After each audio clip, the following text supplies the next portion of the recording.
en la historia, sin que realmente no tengamos ningún vestigio de la música. ¿Qué es para nosotros la música? Es lo que oímos.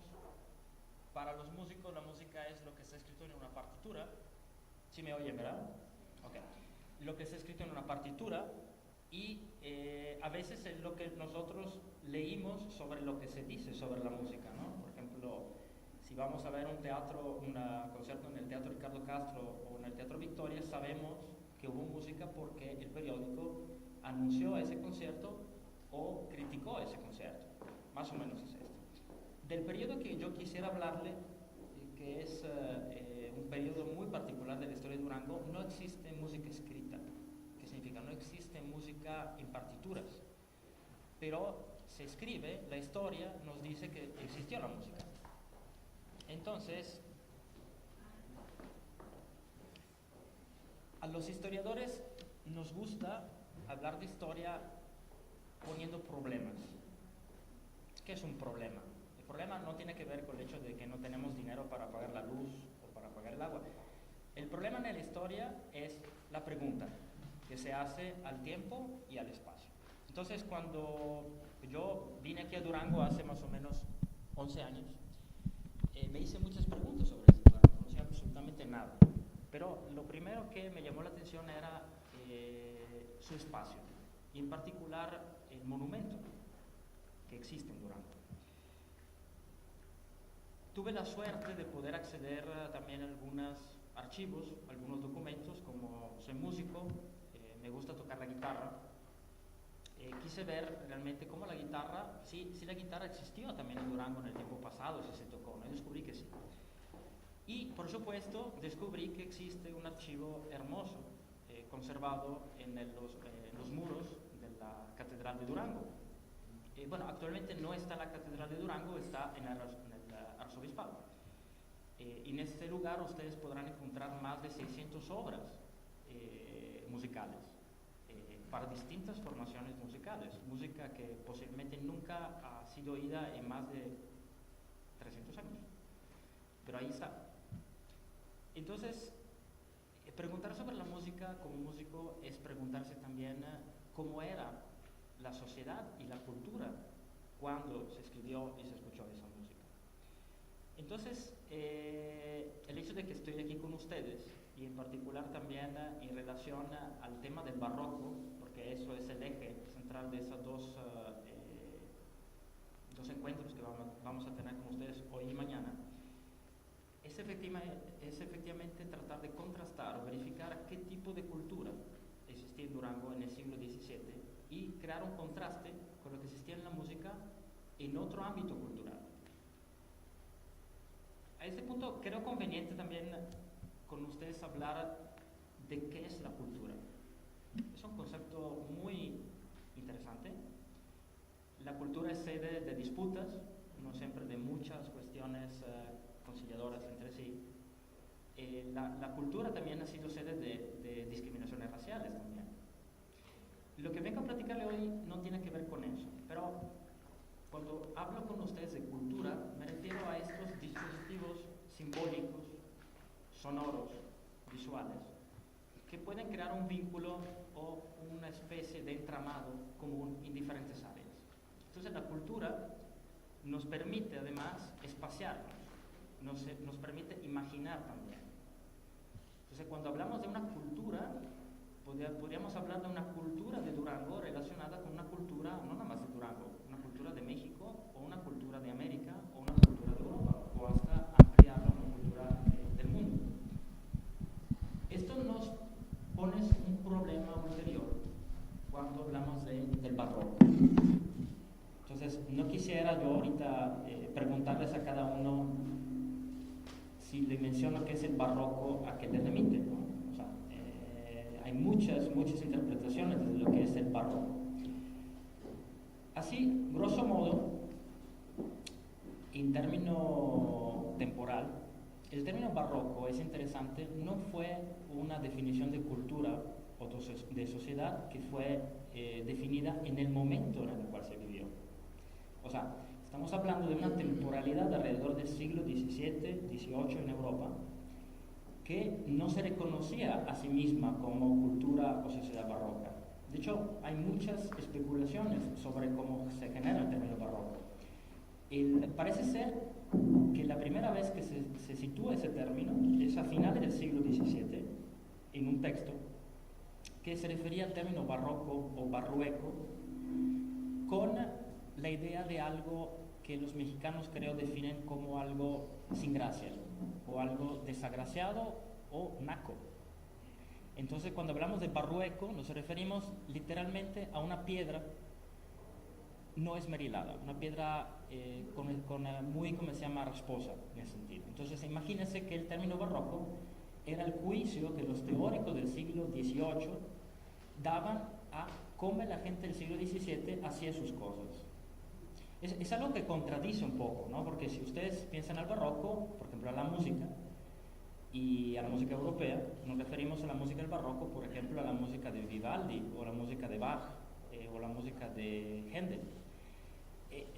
Hay que ver, efectivamente, es un problema esto, es un problema que además se hizo costumbre en la gente decir, me gusta la música barroca, y remite a esa música, o dice, me gusta el arte barroco, definiendo la arquitectura o la escultura, y déjame decirle que personalmente no he encontrado un empalme realmente muy ¿cómo se llama?, justificable entre lo que fue la música y lo que fue el resto de las actividades del hombre, ¿no? Por ejemplo, cuando hablamos de un teatro barroco o hablamos de la literatura barroca, es una forma diferente de establecer un orden de las cosas. Entonces, yo creo que cuando hablamos de música, hablamos entonces de una cultura. La música es expresión de la cultura y también la cultura es expresión de la música. Son dos cosas creo que van mucho de la mano. Y hablando de una cultura y de una sociedad barroca, habrá también que definir unas importantes, ¿cómo se llama?, declaraciones. Se ha definido lo que es, por ejemplo, la sociedad y la cultura en Europa. Por ejemplo, algunos teóricos consideran que la sociedad y la cultura del barroco se sitúan más o menos a finales del siglo XVI, por 1580, entrando al siglo XVII y cumpliendo todo ese siglo. Entonces, se ve efectivamente una tendencia cultural diferente en la época anterior, que los teóricos han definido como renacimiento o como humanismo o humanismo. En general, la literatura nos da un poquito la sensación de que el siglo XVII en Europa es un momento de crisis. ¿Qué significa crisis? Otro concepto. El término crisis, de hecho, empieza a mencionarse a nivel de literatura o de escritura en ese siglo. La crisis o crítica es el enfrentamiento del hombre frente a lo novedoso, lo extraño y lo raro. Entonces, estas vinculaciones, esos adjetivos que pertenecen de forma recurrida en los autores, en las percepciones de la gente que ve la realidad de su mundo, es la sensación que algo nuevo se está aproximando. Y por lo tanto, en el siglo XVII hay esta voluntad de conocerlo. En el siglo XVII hay también adelantos científicos muy grandes. Pues obviamente empezaron desde el siglo XVI, pero en el XVII, por ejemplo, tenemos descubrimientos e invenciones muy nuevas, ¿no? Por ejemplo, pensamos a Torricelli en Europa, que inventa el barómetro. O sea, inventa, por ejemplo, se cayó un niño ahí. Inventa el barómetro. Pascal, por ejemplo, hace toda una especulación, un estudio sobre el principio de la prensa. Por ejemplo, en Inglaterra tenemos un principio de automatización y mecanización inédito en esa área. En el término de Europa, el barroco también tiene sus propias expresiones regionales. En España es totalmente diferente. Eso nos crea otro problema. ¿Por qué? Porque España acaba de hace 100, 125, 130 años de descubrir que el mundo ya no era tan chiquito. Pues el mundo se había hecho más grande. Había un nuevo continente enfrentado a un viejo continente. Ahora, imagínense la lentitud comparada hoy en día de la comunicación que existía entre áreas espaciales. Muchas personas ahorita pueden enterarse de cualquier cosa a través del internet, a través de un periódico, a través de la televisión, imagínense que las noticias sobre el Nuevo Mundo, para tener alguna noticia sobre este Nuevo Mundo se tenía que esperar meses. Y creo que mucha gente se haya muerto antes de saber que se había descubierto el Nuevo Mundo en ese sentido. Imagínense que también la gente que viajaba entre continente y continente era un boleto de solamente de una ida, realmente. No había por muchas personas un regreso en ese sentido. Pero en España, a diferencia de otras regiones como Francia, como Inglaterra y otras regiones de Europa, la Europa Oriental, vivía una profunda crisis. O por lo menos era la forma en la cual los hombres de ese momento describían su propia realidad. Esa crisis se daba al hecho de que no se sabía qué iba a pasar en un corto momento. España vivía en una sensación anclada en una sociedad muy dualista. ¿Qué significa? La religión y el poder temporal. La Iglesia tenía un poder vastísimo en ese momento, obviamente involucrado también el poder de Roma, que involucraba el caso de España y también las Indias, en este caso el nuevo continente. Había un concepto de urbanidad también que involucraba mucho a las personas. Entonces el sentimiento también que el éxito del hombre en ese momento no era residir en el campo. El éxito del hombre era tratar a poco de acercarse a ese nuevo espacio que era la ciudad. Entonces empieza una cultura nueva que se estaba fomentando el hecho de que el hombre tenía que salir del campo para acercarse a la ciudad. Esto también nos da también un problema, o un ulterior problema.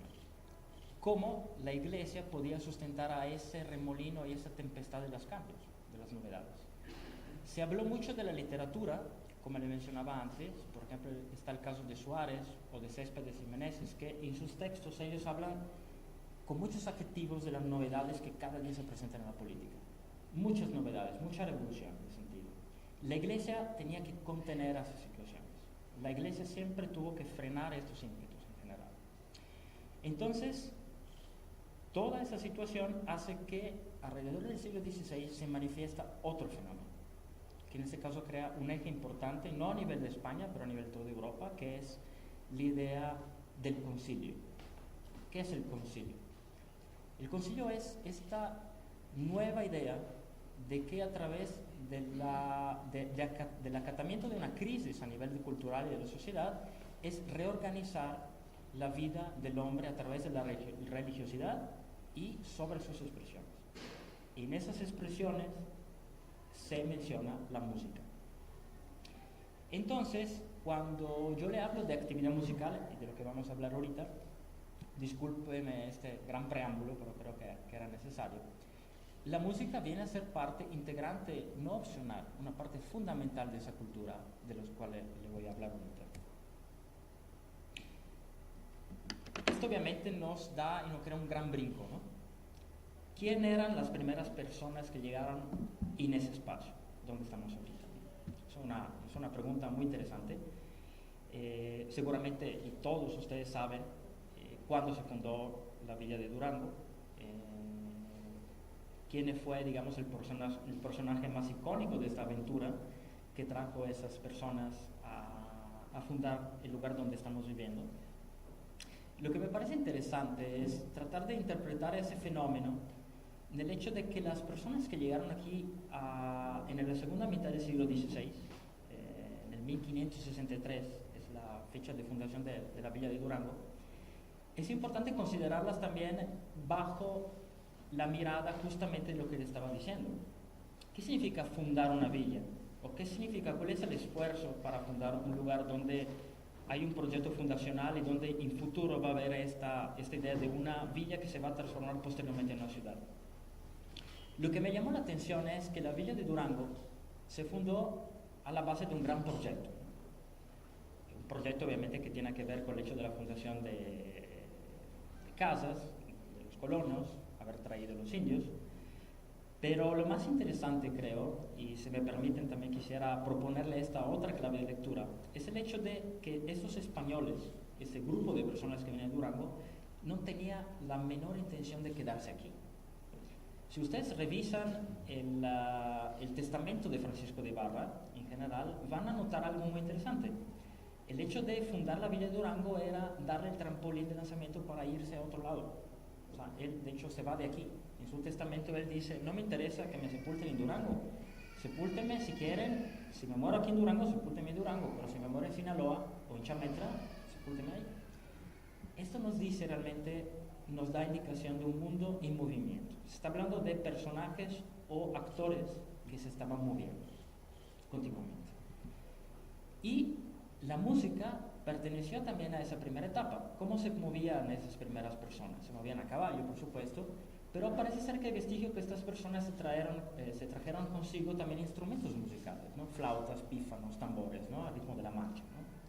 Esa música acompañaba a esas personas, pero también le daba ese vínculo que ya se había perdido entre lo que es la conquista o el descubrimiento de nuevas tierras con su patria ancestral, que era la península en ese momento, ¿no? Fue un vínculo muy fuerte en ese momento. Cuando llegan los españoles, el proyecto de la iglesia entra inmediatamente a ser parte de ese proyecto fundacional.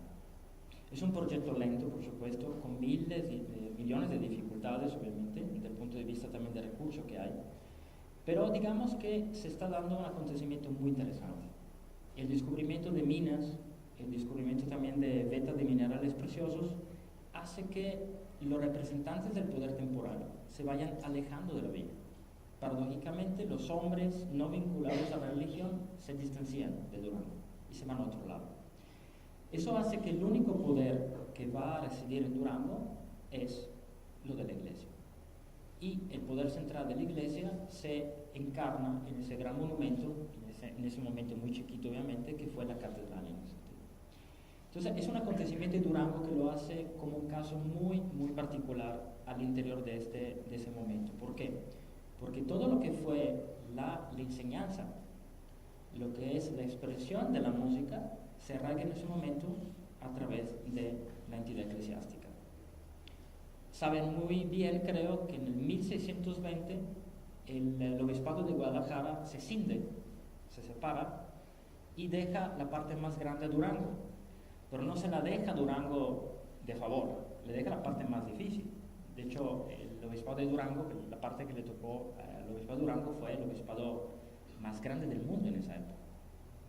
Un territorio impensable para muchos. Bueno, a los primeros obispos que llegaron a Durango le tocó la gran tarea, efectivamente, de crear o tratar de crear un vínculo entre lo que era el territorio y la gente que lo habitaba en ese momento. ¿Qué pasa con la iglesia en ese momento y cómo se comunica con su pueblo? Pues hay evidencia de que los primeros obispos cuando llegan a Durango se asustan enormemente y ver obviamente que la catedral de Durango realmente es una choza, es algo muy chiquito y indecente. Entonces, pero le llama la atención que en esa pequeña choza existe sin embargo una actividad musical.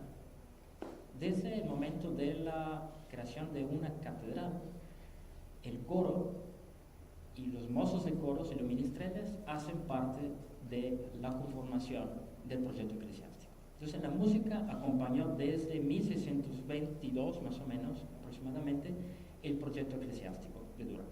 Entonces para crear una temporalidad, si queremos hablar de actividad musical, es desde 1622 y 1680 yo lo defino como ese gran brinco temporal que nos supone efectivamente una ruptura. Después le voy a platicar de ese punto. Cuando hablamos de barroco, como le comentaba antes, si no tenemos realmente un vestigio de la música a través de una partitura, no tenemos una referencia sonora, no tenemos grabaciones de la música de ese momento, tenemos lo que se ha escrito sobre la música. Entonces, cuando leemos teatro del barroco, leemos Lope de Vega o leemos también alguna novela ejemplar, por ejemplo lo de Miguel de Cervantes, notamos de forma interesante un uso despropositado de adjetivos, muchos: feo, malo, bello, esplendoroso, decoroso, decente. Y son adjetivos que se proponen continuamente. A mí me llamó mucho la atención cómo todos esos adjetivos vienen a ser parte de este discurso de las personas al interior de la iglesia de Durango que escribían sobre la música de Durango. Y las palabras más recurrentes sobre la música de esa primera temporalidad, de ese primer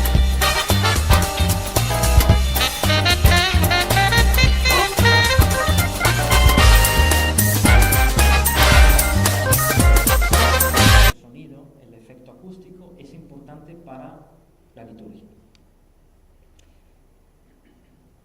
En el caso de Durango, la situación es muy interesante también. ¿Por qué? Porque creando ese contraste entre lo que fue, lo que le comentaba, la cultura del barroco en Europa, Durango vive una temporalidad diferente. Me gustaría que imaginemos algo interesante. Muchos nos han enseñado qué es el tiempo. Muchos nos han dicho que el tiempo no existe. Pero me parece también interesante pensar que a veces, dependiendo de dónde te encuentres, el tiempo escurre de manera diferente. ¿Verdad? No sé si a muchos... A mí me gusta mucho hacer un ejemplo, una analogía. Ustedes pueden caminar en una calle de Durango, por ejemplo, la calle 5 de febrero, a las 12 del día, digamos. Caminar, creo que es aquí, ¿no? 5 de febrero, a las 12 del día. Y si ustedes caminan en 20 de noviembre a la misma hora, notarán y percibirán una noción del tiempo diferente. ¿Por qué? El desplazamiento de las personas, la actividad comercial, el sonido que se crea en esas áreas provoca diferentes tipos de sensaciones de tiempo. En la música y en la conducta de la iglesia o en la historia de Durango de esa época, estamos hablando entre 1580 y 1620-30, el tiempo aquí escurría de manera diferente que en otras áreas, no nada más del mundo, de Durango o de la capital, en este caso, de la capital de Nueva España, de México, por ejemplo. ¿Y cómo nos damos cuenta de eso? Pues simplemente viendo el tipo de discursos, el tipo de instrumentos musicales que las personas utilizaban en ese momento. Pero también tenemos una idea interesante de que muchas cosas se aproximan o quieren ser modernas. Se aproxima el discurso de la modernidad también en la música.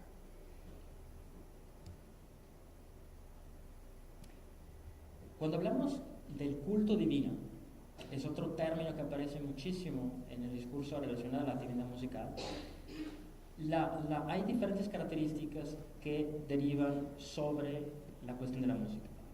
Entonces, una de ellas en particular es el principio de la decencia y el decoro. Son conceptos, obviamente, que utilizamos hoy en día, pero también el concepto tiene su tiempo y su característica. Entonces, cuando el Concilio de Trento nos denomina la música decente o decorosa, el concepto de decente y decoroso no necesariamente corresponde a la realidad, por ejemplo, que existe en Europa con la música. Entonces, hay que verle efectivamente correspondiente a la realidad de Durango, o realidad de ese espacio. Como le mencionaba, la situación del siglo XVII en Durango en la primera mitad del siglo XVII fue muy complicada. Muy complicada porque, recordemos, es una ciudad asediada, aproximadamente alrededor de 1616. Aquí tenemos también una revuelta muy importante que pone la ciudad en un gran peligro. Los militares no ofrecen la seguridad básica para que la ciudad pueda tener, digamos, una serenidad. Entonces, lo que hace la iglesia, sin embargo, es mantener todas sus expresiones, también las musicales, pero tratando de cuidar estas dos características, lo decente y lo decoroso. ¿Cómo hacemos que una música sea decente o decorosa? Eso es muy interesante también para notar. ¿Existe una música decente y decorosa? Bueno, obviamente lo decente y decorosa de hoy en día no corresponde necesariamente a lo que se corresponde en ese momento. ¿Qué problema había? En el Concilio Provincial Mexicano, en el tercer Concilio Provincial Mexicano, hubo un obispo, el segundo obispo de México, que quiso organizar su discusión sobre la iglesia y sobre la música, advirtiendo a todos que quería una iglesia sin demasiada música, sin demasiado baile, sin demasiado juego y con poca sensualidad. Yo como historiador me gusta leer este discurso también a espejo. Cuando leo esto, simplemente me refiero al hecho de que a lo mejor existió todo eso aquí. sea, existió una realidad definitivamente de mucho juego, de mucho baile, de mucha música y de mucha sensualidad. Entonces, era el esfuerzo de la iglesia en ese momento crear esta característica, esta actividad musical que tuviera ese rasgo decoroso. El lucimiento y el esplendor, ¿a qué se refiere? Se refiere obviamente a esa teatralidad de la música. ¿Cuándo una música luce o cuándo es esplendorosa? En una obra de teatro o en un cuadro hay determinados sensores. O sea, la música puede también tener su parte, obviamente, que tiene que resolver a atraer la feligresía a la iglesia. ¿Están de acuerdo que una iglesia vacía tiene poco efecto? La función de una iglesia es atraer lo más posible la gente a sus muros. De hecho, si ustedes revisan la gran cantidad de peleas que se dieron los primeros obispos de Durango con todos los gobernadores de esa época, es interesante ver cómo se peleaba en el público de Durango. Obviamente era una pelea muy grande porque los gobernadores a veces preferían irse a caminar al monte o a pasearse en lugar de ir a la misa y dar el ejemplo a la gente que fuera efectivamente a la misa. La música era parte entonces de un dispositivo, de un artificio de atracción de la gente. Pero ¿por qué era importante atraer las personas en la iglesia? ¿Por qué?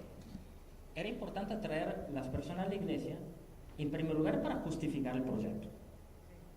Otro punto importante es porque obviamente la feligresía aportaba sustancialmente y materialmente un recurso a la iglesia.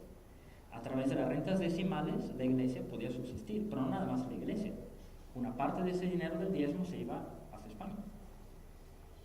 Entonces era rendir cuenta. Entonces la música hace parte de todo ese sistema político y económico donde todo la música es parte y factor principal y protagonista. ¿Cuáles son los espacios donde se desarrolla o evoluciona la música y la actividad musical aquí en Durango? Obviamente, el historiador, ¿qué hace? Pues toma como fuente principal lo que está escrito aquí. Pues no podemos inventarnos, ¿no? Pero yo creo que el historiador también tiene que imaginarse cosas un poco, ¿no? Tiene que también especular. Tiene un poco que recrear y representar determinadas cosas. Yo creo que la actividad musical de Durango no se centraba únicamente en la catedral, aunque por supuesto se centraba preeminentemente en ese espacio, pero la música existía también en otros espacios. Le comentaba, la sociedad barroca en Europa era dualista, si se recuerdan, ¿no? Era el poder religioso y el poder civil, en ese caso, ¿no? Los ricos y los pobres. Pero aquí en América, aquí en el nuevo continente, aquí también en Durango, yo diría que la sociedad y la cultura era repartida en tres partes. Estaban los blancos, repartidos en religiosos civiles, pero también estaban los indios. Y además estaban los negros y los mulatos. Es una ciudad diferente. Es una diferente. La crea, y digamos que desde ese punto de vista la hace más rica también la discusión sobre ese tema, ¿no? Porque hablar de una ciudad barroca europea no necesariamente coincide con el caso de donde estamos ahorita, pero sin embargo puede también demostrar sus propias filtraciones.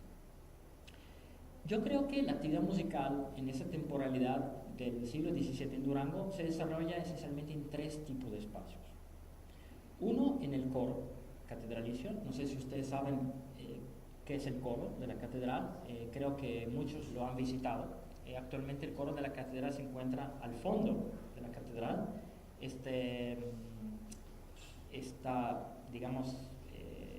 monumentalidad de madera que está atrás. Pero en el siglo XVII el coro no estaba ubicado ahí. En el siglo XVII el coro estaba en el centro de la catedral. Alguien de ustedes a lo mejor conoce la Catedral de Puebla. El coro estaba en el centro de la catedral. El valor simbólico del coro, en ese sentido, era central en la catedral. Ese espacio del coro era un espacio exclusivo. ¿Qué es un espacio exclusivo? Que excluye. Tenía un recinto, tenía su propia barda, para decirlo así, entre comillas. Entonces, las personas que ocupaban el coro, que se dedicaban a cantar las Sagradas Escrituras, la gente que se dedicaba a rezar, a comulgar el Santísimo Sacramento, se encontraba en un espacio donde ese espacio venía actuado a través del obispo, a través de los canónigos, a través de los capellanes de coros y de los mozos de coro. Todo este teatro, entre comillas, estaba acompañado por una institución que era la capilla de música. La capilla de música era una institución de la catedral conformada por músicos, y en ese periodo era conformado por presbíteros, o sea, era gente únicamente parte de la institución catedralicia, no había laicos, que acompañaba con la música, con sus instrumentos, a la liturgia del coro. Al mismo tiempo, el coro de la catedral era un espacio inclusivo. ¿Qué significa inclusivo? Pues que incluye. ¿De qué manera el coro incluía la feligresía? Pues la gente veía lo que pasaba dentro. No podía tocarlo, no podía participar con los canónigos al rezo, pero podía ver este teatro. Cuando vamos a un teatro ahorita, ¿qué hacemos? Hacemos lo mismo, ¿verdad? Vamos a ver una obra de teatro y el público se sienta como ustedes en ese momento y ve una escena que se promulga en un escenario. El dispositivo era similar en ese sentido, ¿no? Era obviamente dado con otros significados, ¿no? Se está hablando también de una religiosidad, ¿no? y se está hablando también de una interacción musical. ¿Qué significa? El coro, la capilla de músico y la respuesta de la feligresía. O sea, saben muy bien que el rezo, por ejemplo, cuando nosotros rezamos, no es que nada más el sacerdote reza, el público responde en ese sentido. Y responde no nada más hablando, pero también cantando en ese sentido. Entonces, un espacio importantísimo en el siglo XVII de la música para Durango fue el coro de la catedral. Otro espacio importante es la Plaza de Armas. ¿Por qué? La Plaza de Armas tiene un valor interesantísimo desde ese punto de vista, y todavía hoy en día lo tiene. ¿Por qué? Porque es el espacio que nos recuerda dónde nosotros nos fundamos como identidad. Ahorita pues hubo los festejos de la fundación de la villa, ¿verdad? Entonces todo el mundo, la publicidad, la política, la religión, nos ubica y nos dan un eje, aquí se fundó la ciudad en ese sentido. ¿Cómo se fundó la ciudad de Durango, la villa de Durango? Se formó con un trazo muy sencillo, una X. Una X. Se ha escrito mucho sobre las razones de por qué se funda una ciudad a través de una X, ¿no? Se ha dicho que depende de una herencia griega, de una manualística militar, de cuando llegaron los conquistadores, y esta era la forma principal. Yo creo personalmente que sí puede ser cierto todo eso, pero yo creo que la X es el signo más sencillo que se puede hacer en cualquier tipo de sustancia, ¿no? En la arena o en una tierra, una X representa, digamos, la cosa más sencilla en ese sentido. El espacio fundacional de Durango representa esta X. Si ustedes lo ven desde arriba, el norte corresponde a la catedral de Durango y el sur antiguamente correspondía a los solares de los primeros conquistadores. De hecho, lo que corresponde ahorita al edificio donde está Profesiones, antiguamente eran las zonas de los solares de Diego de Ibarra y de Francisco de Ibarra, ¿no? Todavía la Plaza de Armas para nosotros funge un espacio simbólico importantísimo. En ese momento era más todavía, era más. ¿Por qué? Porque en ese momento era el enfrentamiento justamente entre el poder religioso, que estaba al norte, y la silla que estaba del poder civil, que estaba al sur, en ese sentido. La iglesia, a diferencia de ahora, llevaba todo su aparato musical, todo su aparato teatralizante a la Plaza de Armas en ese momento. En las ceremonias y festividades importantes, el coro de la Catedral de Durango, sus ministros y su capilla salía a la Plaza de Armas. Entonces vemos que la Plaza de Armas se transforma como una gran iglesia, pero espacio abierto, en campo abierto. Se tocaba música en la Plaza de Armas en ese momento. Está el tercer espacio que le agregué, que es el espacio aledaño a la Plaza de Armas, porque como lo decía, no podemos tampoco escatimar el hecho de que hubo otro tipo de expresiones musicales en ese momento, las procesiones.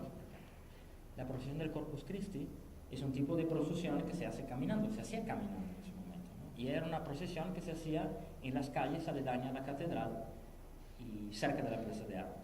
Y había otras tradiciones que incluían la música, que era, por ejemplo, la tradición del Paseo del Pendón, que era una tradición que hacía memoria a la conquista de América de Hernán Cortés en ese momento. Sobre estos últimos sobre los espacios aledaños a la plaza y a las calles, no tenemos referencia escrita de qué tipo de música se tocaba en ese espacio. Tenemos que imaginarlo. De mi punto de vista, no hay nada de malo imaginarnos lo que pasaba ahí. A mí me gusta imaginar y pienso en gran fiestas en general, ¿no? Les hablé del culto divino que se centraba en el espacio de la catedral, el coro de la catedral, la capilla de música de la catedral. Pero hubo acontecimientos también importantes donde, como le comentaba, la música salía de la iglesia. En este caso hay evidencia de que la música, la dinámica musical salía a la plaza pública, a la plaza de armas, por ejemplo, en estos tres acontecimientos importantes, ¿no? La primera fue la celebración del altar mayor. ¿Por qué es tan importante hablar del altar mayor? El altar mayor correspondía al vínculo que existía entre la iglesia y la corona. El altar mayor en una catedral correspondía simbólicamente a el deber que la iglesia tiene frente a su rey. Entonces era una manifestación híbrida. La iglesia y el poder temporal, el poder civil, en este caso entraban en sintonía para poder hacer una gran fiesta, en este caso, ¿no? Después tenemos también algo muy interesante, la consagración de la campana mayor. A mí nunca me ha tocado asistir aquí a una fiesta por una campana, pero la campana es un instrumento musical. Y lo que me llama la atención es que se hizo una gran fiesta cuando se fundió una campana aquí en Durango para la catedral. Y una gran fiesta realmente. Otra fiesta importante fueron las exequias del primer obispo de Durango. Y en ese caso también, en la segunda mitad del siglo XVII se hizo una gran ceremonia pública donde participó la capilla de música y hubo fiesta, no nada más con la música, pero también con juegos espectaculares, en el sentido, con fuegos artificiales, con diversiones públicas y etc. Como le comentaba, también las procesiones, el Corpus Christi, era el momento donde los personajes que se involucran en esas procesiones tocaban instrumentos circulando por la ciudad. Hablamos un poquito ahorita, si quieren, sin meternos tanto a la cuestión de la teoría, sobre los géneros musicales que se cantaban o que se tocaban en ese momento, ¿no? Entonces, cuando hablamos del coro de la catedral, todavía tenemos un poco la idea de lo que se hacía, era la práctica del canto llano. Seguramente muchos de ustedes escucharon hablar del canto gregoriano. El canto llano es una derivación del canto gregoriano. El canto llano es, digamos, lo que viene siendo el desarrollo o la normatividad del canto gregoriano sobre toda la iglesia.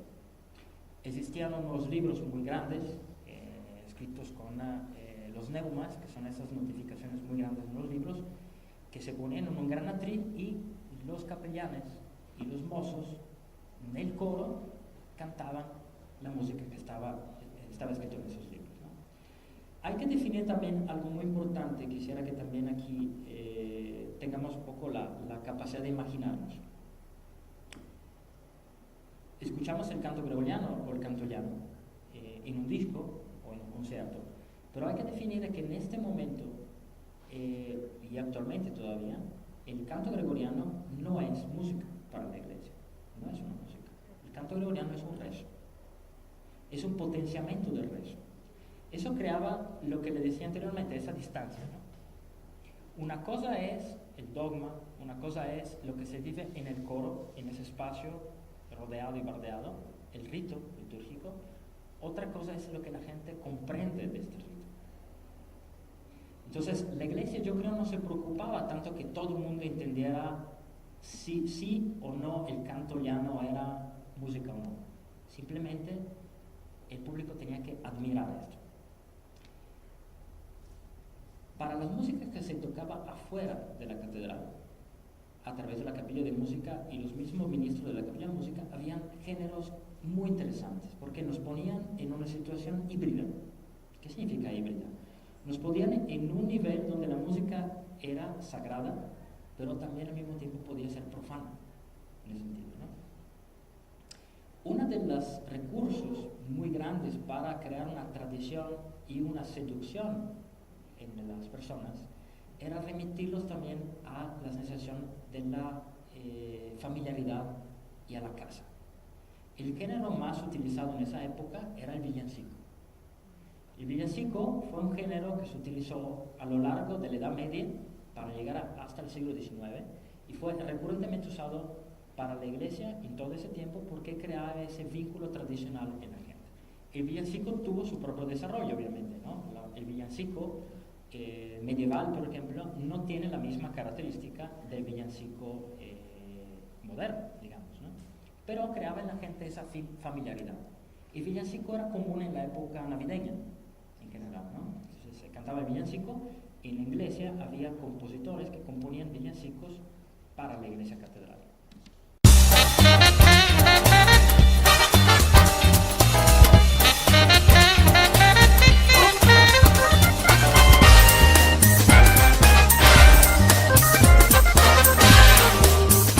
Como le comentaba también, los ejemplos que les voy a hacer escuchar ahorita, una parte de esos ejemplos, son referentes a otros espacios, ¿no? No hay música escrita en Durango, por lo tanto tenemos un poco que esforzarnos en pensar una similaridad, una analogía con esto.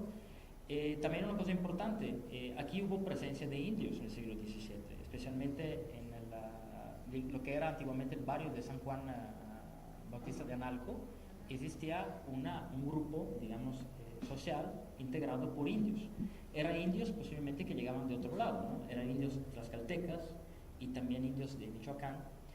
Los tepehuanes en general estaban relegados a otro espacio, pero es probable, probablemente, que también la música se pudiera también cantar en el idioma náhuatl, por ejemplo, ¿no? Le quisiera hacer escuchar un villancico en náhuatl.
Villancico náhuatl es Duerme Bebé en náhuatl.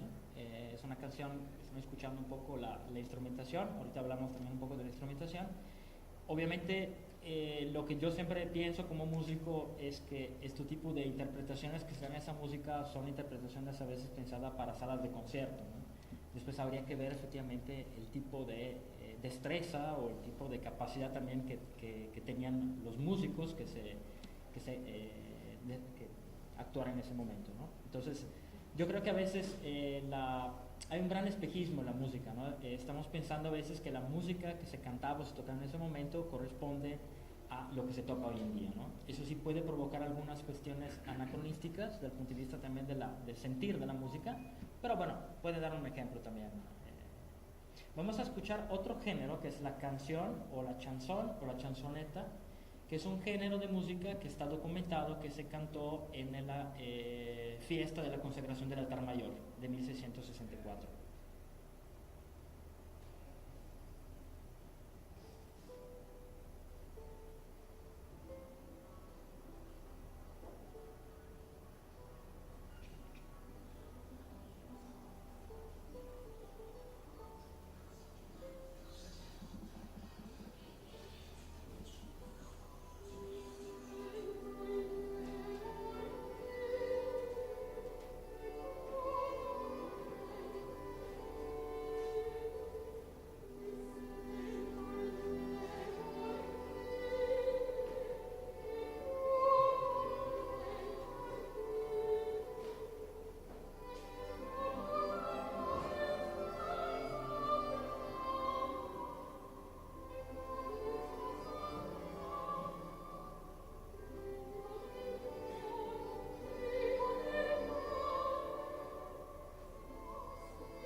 ese es el género de la chanson, la chansoneta. Aquí me gustaría preguntarle si notan algo interesante en cuestiones de quién canta esa pieza que oyeron. Es una voz femenina. Sí. Le quisiera comentar que en este momento las mujeres no están en la tabla del juego de la música, lamentablemente, ¿no? Entonces ahí sí también es interesante, a veces la historia se olvida mencionar esto, la mujer no hace parte de esa historia, o sea, no aparece en la actividad musical de Durango. Obviamente nadie dice que no participó, ¿no? En ese sentido, ¿no? A lo mejor participó en ambientes domésticos o a lo mejor en un ambiente más íntimo, ¿no? Cantando la canción de cuna a su niño. Pero en la actividad musical de la Catedral de Durango o de Durango en el siglo XVII y XVIII la mujer está ausente. A lo mejor por ahí también es interesante decirle que hay una pequeña revancha de la mujer en ese momento. No me gusta mucho pensar el caso de un campanero, porque la campana sí es un instrumento musical. El campanero fue músico de la catedral, la campana fue un instrumento musical. Para muchos es dado el hecho de tocar la campana, pero hay que saber tocar la campana. Existían personas que tenían que saber dar los repiques a las campanas, porque la campana tenía un significado. El sonido de una campana podía significar fiesta, pero no nada más fiesta, podía significar peligro, podía significar muerte, podía definir diferentes tipos de características. Para la Catedral de Durango la campana fue un recurso importantísimo. ¿Por qué nos dice importantísimo? Porque en la Catedral de Durango en el siglo XVII existió una estirpe de campaneros, la familia Gamboa, es interesante mencionar esto, que de padre en hijo se pasaron la herencia de la práctica de tocar la campana. Y a diferencia de todos los demás músicos que nacieron, estudiaron y tocaron y murieron haciendo música en la catedral, los campaneros de Durango fueron los únicos músicos a los cuales la iglesia le dio el derecho de darle una pensión vitalicia a las esposas, como agradecimiento al servicio de los esposos, ¿no? Entonces eso me llama mucho la atención también, verlo como la campana finalmente tiene un valor simbólico y práctico muy importante. Ya es tarde, ¿verdad? Ok, vamos a ver rápidamente los instrumentos musicales que participaron en la actividad musical, y quisiera mencionarle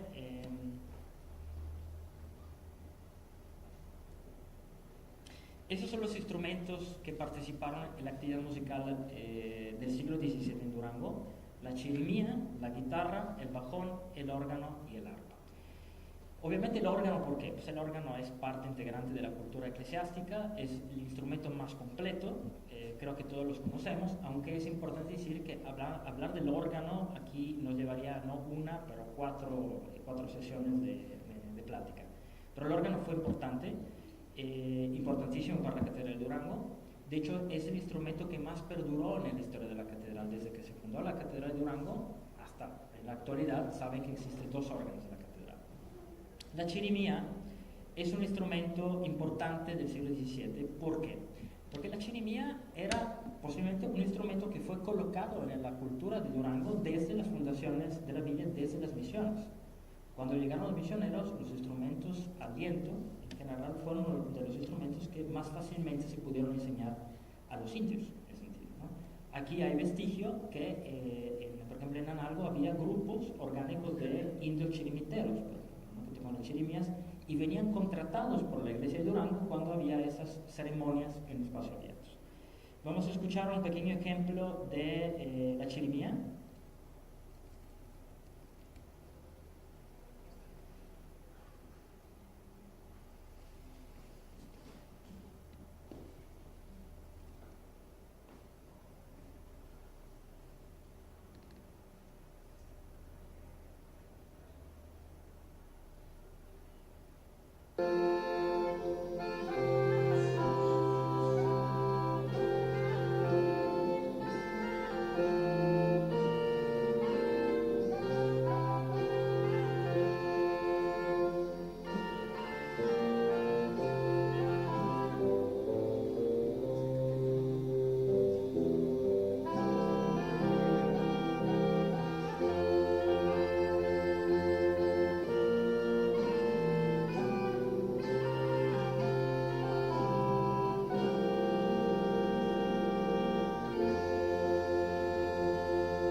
Pieza que pueden encontrar también en internet, es una pieza con chirimías de la Catedral de Santiago en España, ¿no? Bueno, otro instrumento fundamental, y creo que sí es interesante, tenemos únicamente un pequeño vestigio, imagínense, del uso de la guitarra en Durango, que es un caso realmente muy, ¿cómo se llama?, particular, el caso de todo México.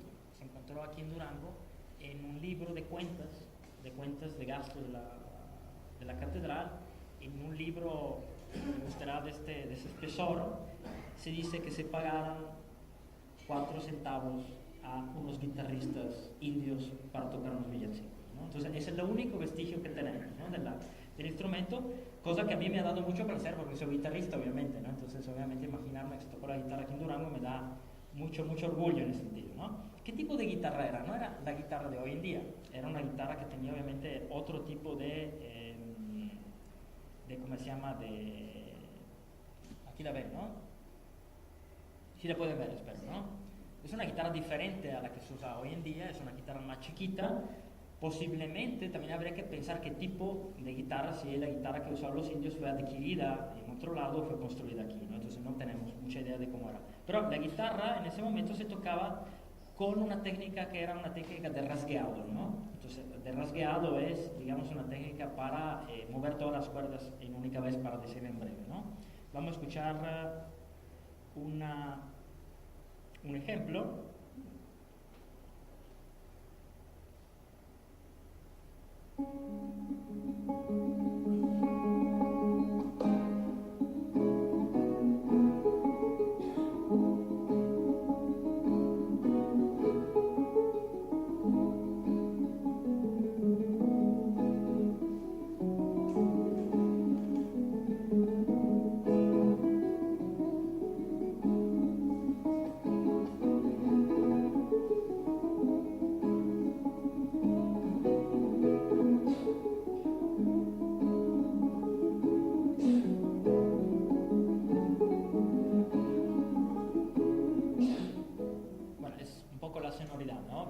Estamos escuchando un virtuoso de la guitarra en ese momento. Obviamente tenemos que pensar que también el sentido del músico en ese momento no era lucirse, o sea, la música en ese momento acompañar, ¿no? Entonces también hay que ubicarse un poco, hacer el esfuerzo de entender que la música era parte de un efecto teatral.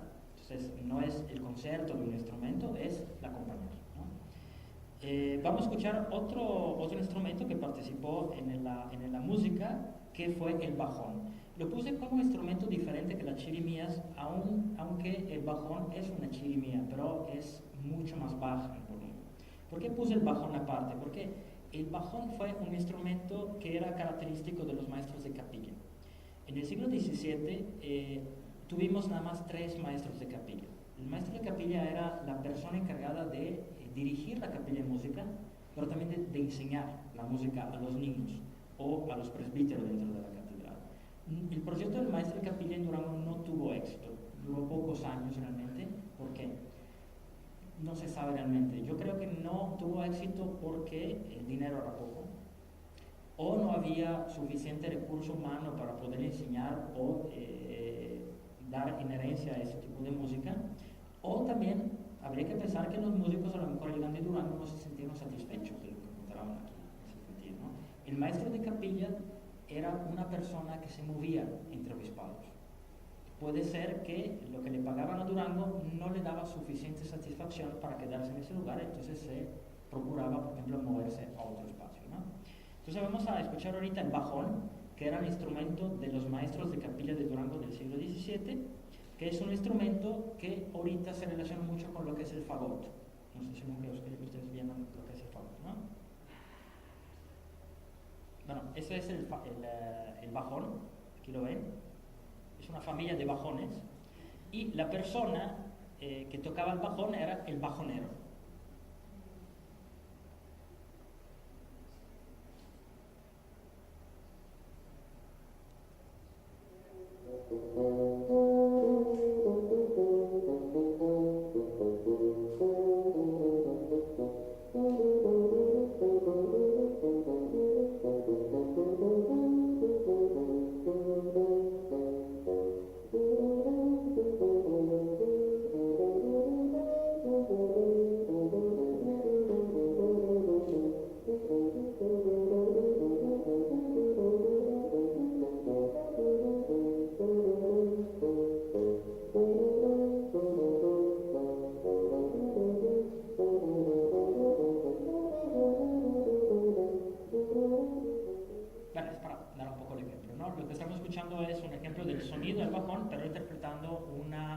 De Bach, original para cello. Entonces es un poco darnos la idea del timbre del bajón, ¿no? Otro instrumento que participa en la música de la Catedral de Durango en ese momento es el arpa. Es el arpa, ¿no? De las arpas también aquí podríamos dedicar muchas sesiones. Sé que en Durango existe una gran tradición también de arpistas hoy en día, pero la arpa barroca tiene su propia historia. No tenemos idea realmente del tipo de arpa que se utilizó aquí en Durango, podemos más o menos darnos una idea de cómo era el instrumento. Me gustaría también recalcar algo muy importante con ustedes. De los instrumentos que estamos viendo, excepto el órgano, todos los instrumentos que vemos aquí son instrumentos que se pueden transportar. ¿Sí? ¿Se dan idea, no? Entonces, esto también, ¿qué nos indica? Nos indica que la capilla de música podía mover sus instrumentos en cualquier momento desde un espacio cerrado a un espacio abierto. Eso hace que la actividad musical de la Catedral de Durango o de Durango era práctica, realmente, ¿no? El espectáculo se podía mover en diferentes locaciones, ¿no? Vamos a escuchar ahorita la sonoridad del arpa, una arpa barroca.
Nombre también de esa ciencia que es la organología, que es la ciencia que estudia los instrumentos musicales.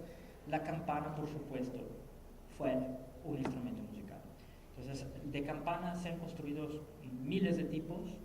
Nada más piensen que en Puebla la campana fue un arma, entre comillas, para su catedral, ¿no? De hecho, la campana de la Catedral de Puebla fue tan potente y tan así, como se llama, importante, que fue definida la palafoxiana, ¿no? En determinado momento, ¿no? A nombre del obispo que la fundó, ¿no? Entonces, Puebla competía con México en ese momento. Durango, por supuesto, no tenía vecinos, ¿no? Competía contra sí mismo, ¿no? O sea, entonces, no sabemos realmente hasta dónde llegaba el sonido de las campanas de Durango, pero la fiesta que le comentaba anteriormente describe la importancia de la campana, ¿no? Entonces, vamos a escuchar un ejemplo de una campana.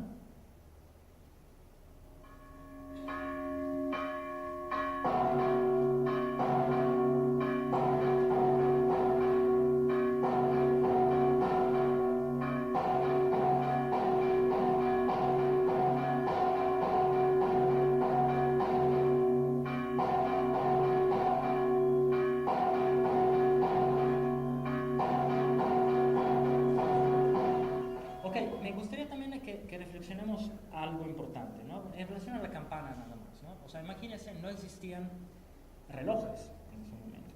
El único reloj que existía en el siglo XVII se encontraba dentro de la catedral. No existía.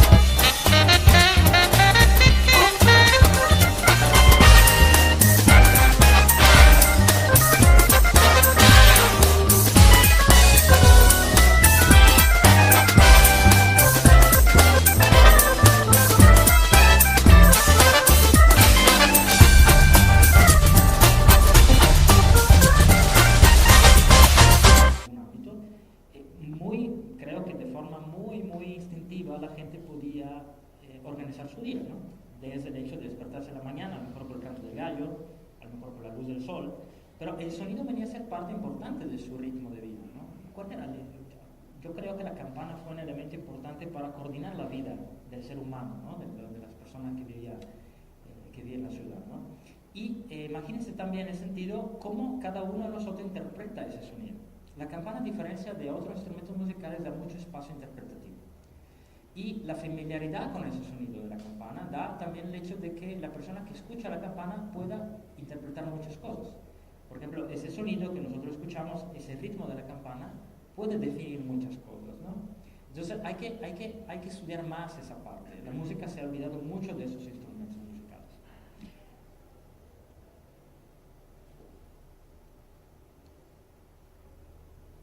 Ok, el órgano en ese momento no era el órgano, no era ninguno de los dos órganos que vemos hoy en catedral.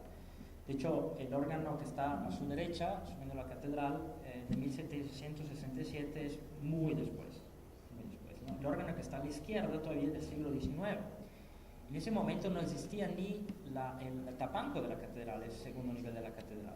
Se supone que el órgano, o los dos órganos que hubo, estaban a nivel del piso. Pero a lo mejor se trató también de órganos muy chiquitos, porque en ese momento la catedral no estaba muy alta, en ese sentido, ¿no? Cuando uno piensa al órgano, el teclado, ¿no? Y piensan a los, ¿cómo se llama? A las flautas del órgano, ¿no?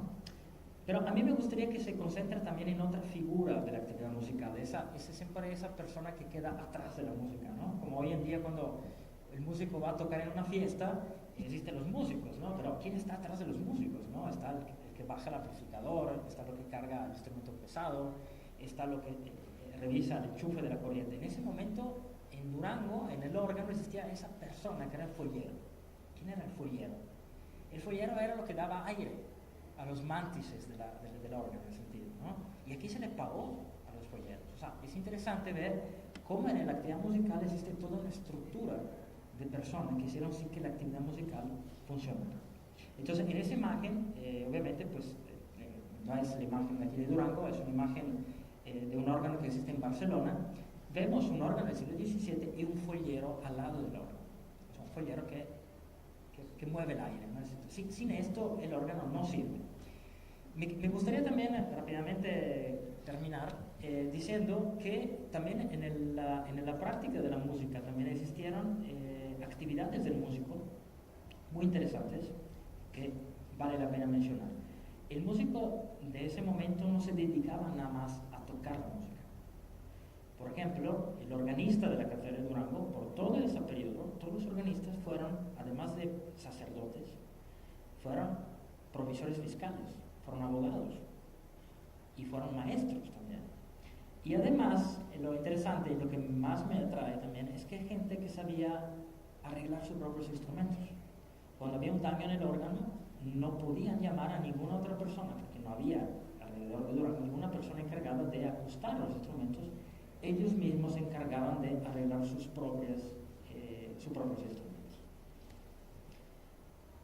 Y para terminar, quisiera reafirmar lo siguiente. Hablamos del barroco en principio.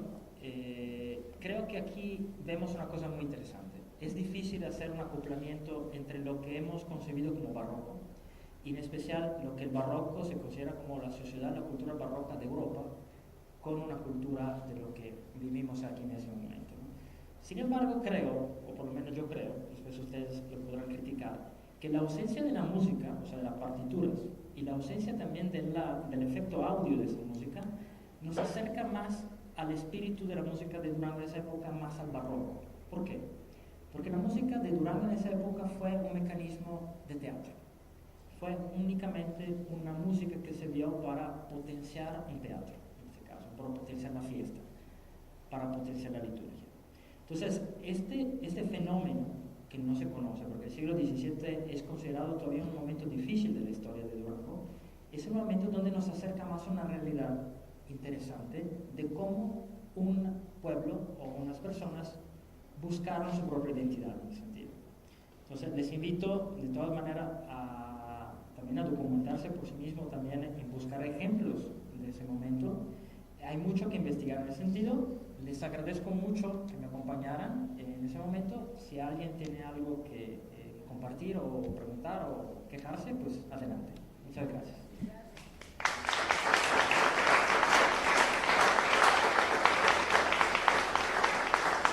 Nos hayan acompañado esta tarde. Mañana tendremos un diálogo con el doctor Vallebueno y Cristian Saucedo, también sobre el tema del barroco.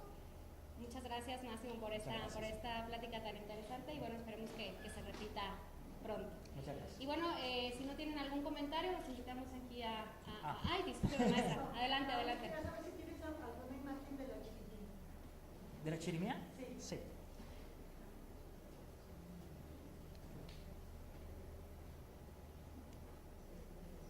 Una disculpa, es que por la prisa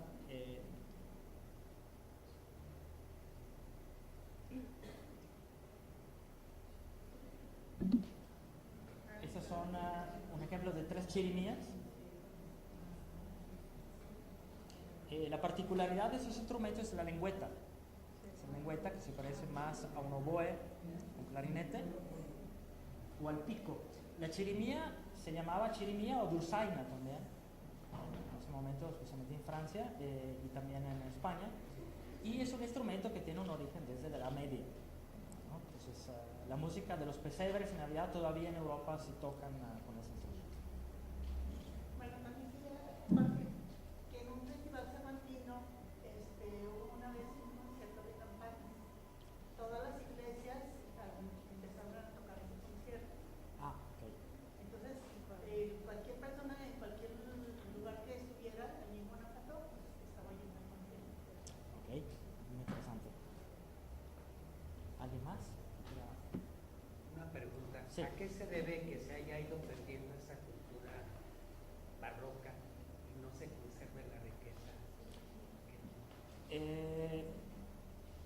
Aquí en ese espacio. Es una buena pregunta. Es una buena pregunta. Es un momento. Quizá fue un momento difícil, considerado por la historiografía, es un momento difícil, porque no habla de un momento de mucha, como le comentaba, de mucho esplendor. Las sociedades en general, hay una tendencia en la historiografía a relevar el esplendor de determinados fenómenos, ¿no? O sea, cuando hablamos de un esplendor barroco, por supuesto, tenemos lugares que pueden ostentar, digamos, grandes monumentos, grandes músicas, obviamente entre comillas, ¿no? Por hablar del siglo XVII provoca problemas porque tenemos que pensar también lo joven que es el proyecto de Durango, las dificultades que hay en crear un proyecto que se deriva realmente de poco, ¿no? Entonces no les he hablado, por ejemplo, de la composición demográfica, pero estamos hablando de pocas centenares de personas aquí. Y si piensan a relacionar a lo que había en música con las pocas personas, yo creo que de todas formas el fenómeno lo hace mucho más que interesante, lo hace esplendoroso en sí, ¿no? En ese sentido, ¿no? Y además otra cosa, no tenemos a lo mejor este boato de las esculturas o de los monumentos arquitectónicos de ese momento. Casi todos desvanecieron en ese momento, ¿no? Entonces, a la gente le gusta tocar, le gusta, ¿no? Le gusta ver, ¿no? Entonces, por ejemplo, hablar de la música, yo me he centrado en el siglo XVII, pero obviamente la música que se encuentra en la Catedral de Durango es relativa al siglo XVIII.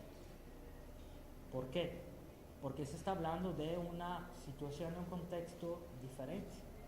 Se está hablando de un auge económico diferente. Se está hablando además de un canal comunicativo que se da entre Durango y otros centros de la Nueva España que no es comparable a lo que había en el siglo XVII, ¿no? Entonces, estamos imaginándonos que la ciudad de Durango experimenta su música 50 años después que alguien llegue aquí o que se impone una educación. Yo creo que es interesante, pero hay mucho que hacer.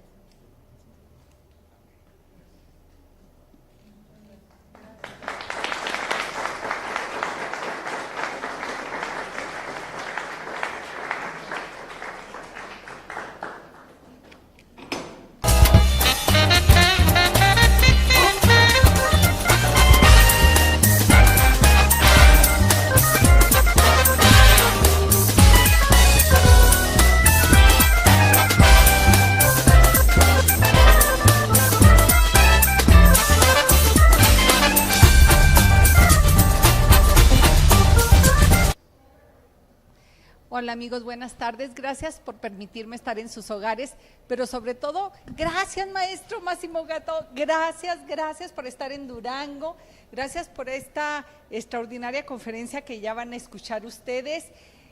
Pero yo lo escuchaba y decía, ¿cómo es posible que usted tenga tantos datos, muchos más, que todo el conjunto del auditorio podamos tener? ¿Sí? ¿Cómo llegaste a Durango, maestro? Bueno, llegué a Durango por una gran oportunidad, obviamente, ¿no? Que fue el hecho de integrarme a un proyecto de la universidad. Pues vine, me encantó, me quedé y obviamente como creo que cuando una persona se mueve de un lugar a otro, quiere conocer dónde reside y conocer su propio espacio. Tuve la oportunidad de conocer, digamos, la memoria de ese espacio, ¿no? Entonces, conocer la memoria es acercarse a su cultura, a su gente, a sí, todo. también del pasado, ¿no? Entonces, Claro. esto, ¿cómo se llama? Creo que es muy atractivo. Y ya lo verán ustedes ahorita que escuchen en la conferencia. Yo diría, ¿sabes cómo me sentí? Que estabas tocando las entrañas de nuestro Durango, esa esencia que no vemos y que está ahí, porque a veces somos muy objetivas, queremos ver, somos muy de bulto, como vulgarmente diríamos, queremos ver el objeto que estuvo hace 455 años, que son los que acabamos de cumplir, y cómo se fundó, y nos imaginamos, pero a veces no pensamos en esta esencia que nos llega a la emoción, como la música. Y así me sentí, fíjate, ahorita que te escuchaba, yo dije, wow, qué fabulosa manera de hacerme transportar en el tiempo. Pues muchas gracias. La verdad creo que la experiencia es una experiencia mía, personal, en el sentido de que he tratado de acoplarme a ese espacio a través de tantas cosas, ¿no? Creo que lo que a mí me ha siempre servido es conocer las personas, conocer también la vista de las cosas. Lo que a mí me ha ayudado mucho aquí en Durango también es conocer Durango recurriendo a los espacios en bicicleta, corriendo, ahorita con una moto, por ejemplo. Moviéndote, moviéndose. perdiéndote. Exactamente. Yo creo que si algo, hablo como de experiencia personal, Sí, ¿no? sí. Eso se puede dar en cualquier lugar del mundo. Sí. O sea, es un poco la capacidad también de vivir en lo posible, ¿no? Plenamente algo, ¿no? Entonces, y compartirlo, ¿no? Fíjate que yo siempre que viajo, y hay algo que le puede ocasionar risa a las personas cuando les digo, a mí me gusta perderme. ¿Cómo que perderte? Les digo, es que es la única manera de conocer, porque siempre te encuentras lo que no vas buscando, y muchas veces es más espectacular, porque obvio lo que buscas es lo que dice la guía turística, los lugares conocidos, lo que para el común de las personas es importante, pero perdiéndote es como logras conocer este trasfondo de las ciudades, pero sobre todo ver cómo se mueven las personas, que eso nos dice mucho de nuestra cultura. Claro, por supuesto. Pero dime, ¿de dónde vienes? Sé que eres italiano, por Brian, un amigo en común, pero dime cómo llegas. Sé que fue alguna oportunidad de la universidad, pero ¿de dónde vienes? Bueno, yo antes de vivir en Durango viví en Jalapa, Veracruz, 8 años y medio. Bien. También es un lugar hermoso. Hermoso, cultural, hermoso. Veracruz hermoso. también, claro. digamos, me ha dejado muchísimo. Y si te refieres o preguntas de dónde vengo. Sí, ¿de dónde vienes? ¿De más Italia? lejos, bueno, más lejos, sé que vienes de Italia. Sí, es un lugar muy pequeño, realmente es un lugar que tiene 32,000 habitantes, es un lugar chiquito. Pequeño. Es un lugar de frontera. Ajá. Bueno, tu casa está a la frontera con Gracias. Eslovenia, Ajá. cerca de los Alpes, a media hora del frío, mar, frío y calor, calor verano. extremo. La gente desconoce casi ese lugar, pero digamos, es interesante porque, como comentaba ahorita, te das cuenta que a lo mejor es un espejismo lo que digo, ¿no? Pero realmente hay tantas cosas que se enlazan culturalmente, ¿no? Claro. Por ejemplo, el hecho de las coincidencias, ¿no? O sea, las coincidencias, a media hora de mi ciudad está el castillo de Maximiano y Carlota, ¿no? O sea, ahí, ¿no? Entonces, desde que era niño, O con ese sea, espacio, tú escuchabas de México, obvio. bueno, vivía realmente en un pequeño rincón de lo que es realmente algo que al interior tenía muchas cosas de México, ¿no? Claro. Yo nunca, obviamente, me hubiera esperado de niño de llegar a tan lejos, ¿no? Pero, digamos, son cuestiones que después uno piensa, bueno, coincidencias. Yo creo que desde ahí te bueno, fuiste no, a no. la mejor. Yo siempre digo que cuando volteamos, y soy mayor que tú, muchos años, que cuando volteamos atrás, dice uno, pues no me lo explico, pero sí va uno, dice uno, era parte del camino, y seguramente desde ahí, sin querer, no soñabas con venir en México, pero soñabas con los personajes, con los objetos, con las cosas.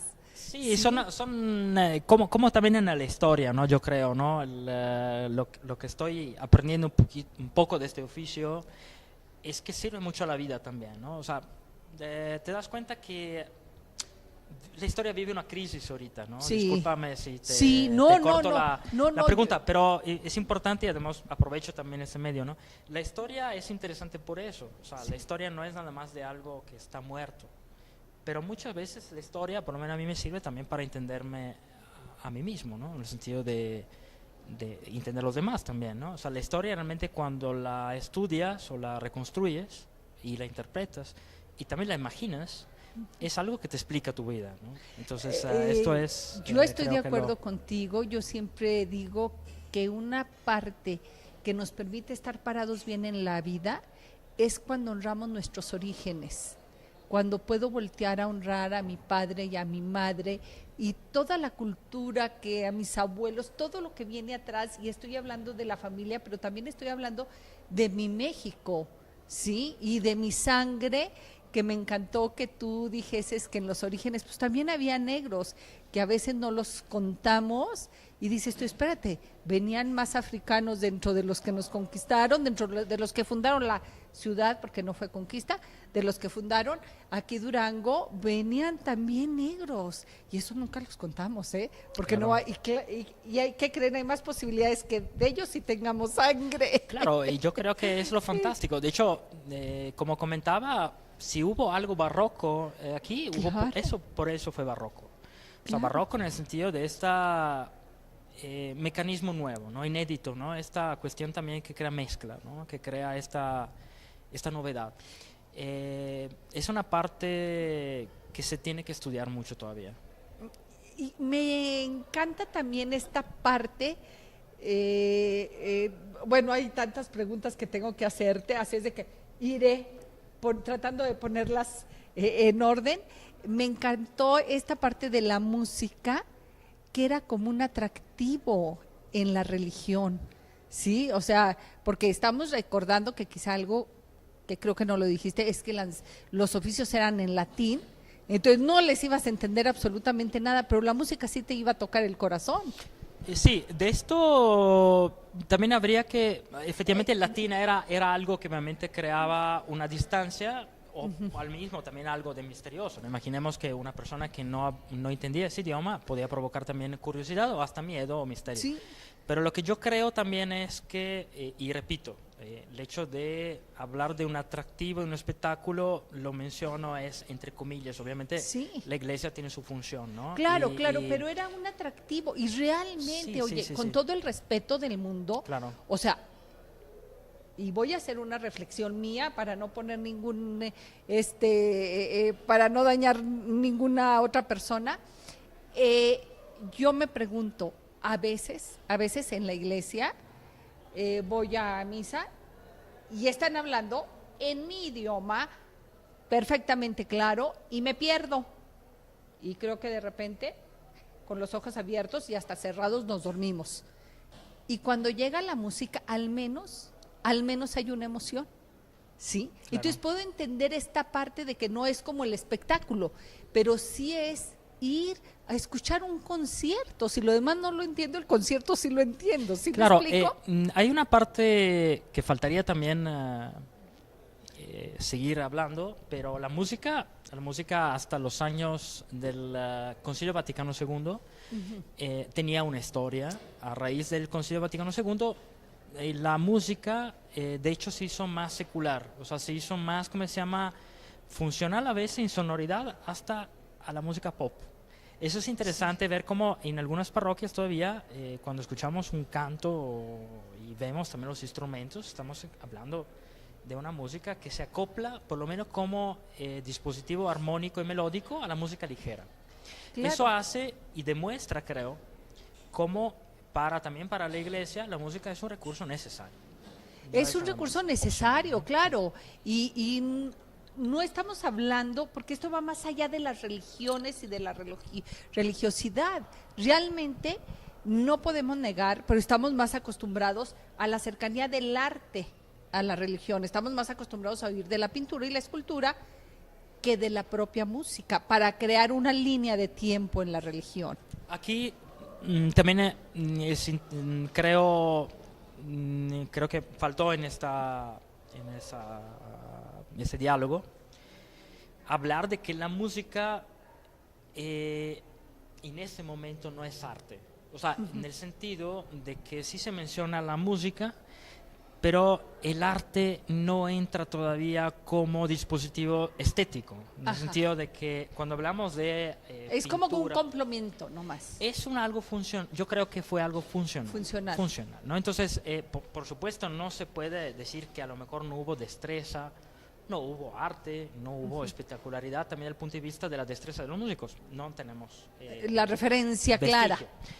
Pero la perspectiva de un público o de quien habló de ella no se refería a ella como nos referimos hoy en día. Eso es muy importante, porque a veces cuando nos dirigimos a una sala de concierto estamos imponiendo a veces ese esquema, ¿no? Vamos a escuchar un concierto de música barroca, depende, esta música ¿dónde se situó?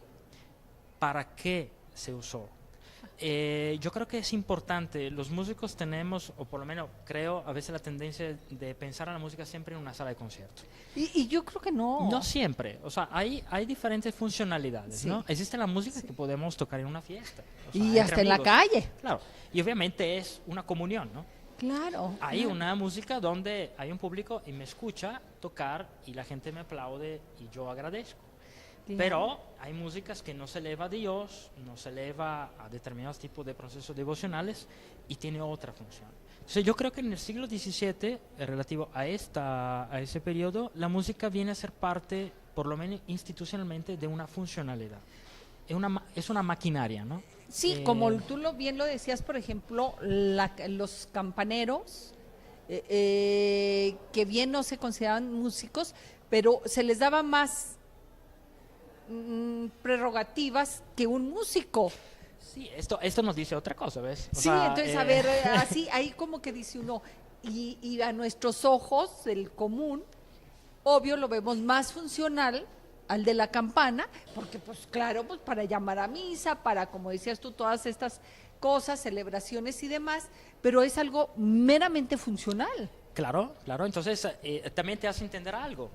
Te hace entender que efectivamente qué tipo de sonoridad había en un lugar como este en esa época, ¿no? O sea, hay que imaginarse, ahorita estamos escuchando el ruido de los carros, ¿no? Claro. Y los escuchamos tantas veces, hasta como escuchamos los refres en la casa, que hasta ya no los escuchamos. Ya no los escuchamos. Exactamente, ¿no? Entonces, es parte de una cultura, es parte de que lo describe una cultura.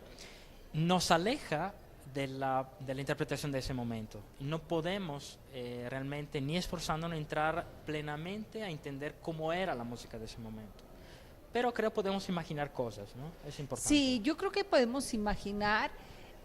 También otra cosa, por ejemplo, el canto gregoriano, pero tú no lo consideraban tampoco música. No, de hecho, todavía la institución eclesiástica no considera... Aún a la fecha. Aún, claro. El canto gregoriano es un rezo, es una forma de rezar.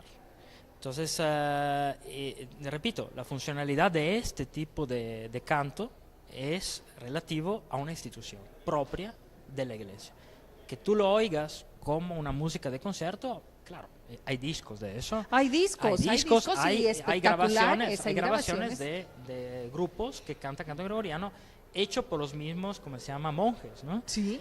Pero hay que crear esta distancia pertinente en lo que significa eso. Entonces, la gente que escucha esos cantos o que escuchaba esos cantos estaba proyectada a determinadas cosas.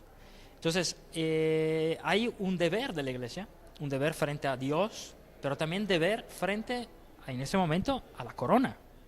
Ajá. O sea, la iglesia se sostenía por un proyecto que no era nada más, obviamente era divino, pero también soportado por el rey, en ese caso, ¿no? Entonces el vínculo era doble, era el celestial y el terrenal, ¿no? Y el que mandaba en la tierra. Pero todos los demás expresiones de la música te hacen entender que la iglesia necesitaba también de ese tipo de música más cercana al pueblo.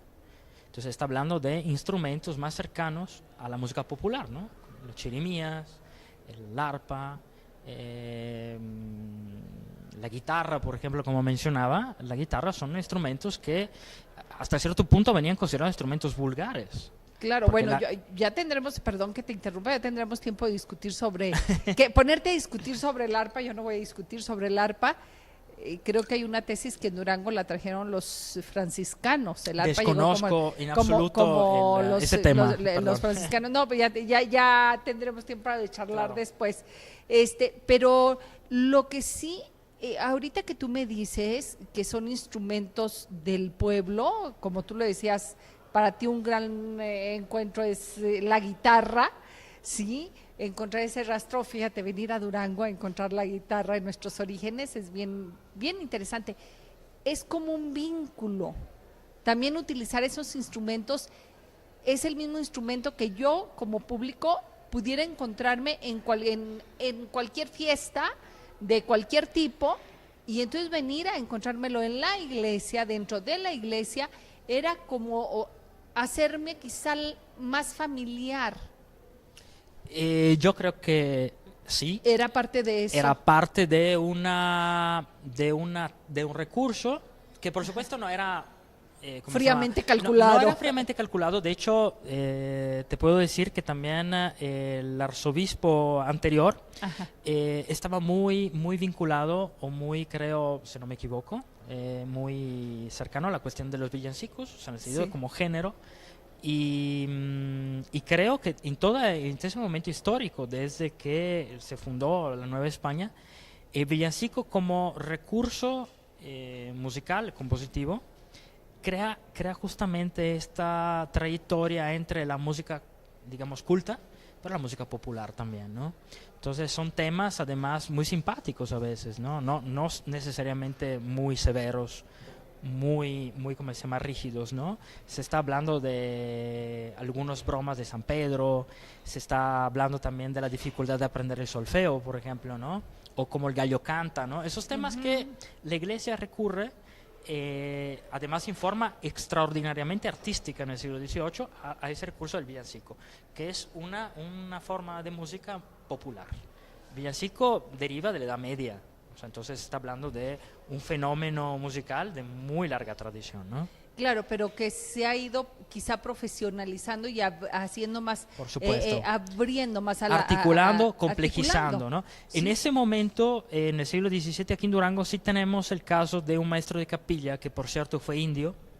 Es un caso extraordinario para la historia de la música de la Nueva España, porque sabemos que para entrar en la institución eclesiástica tenías que ser de sangre pura.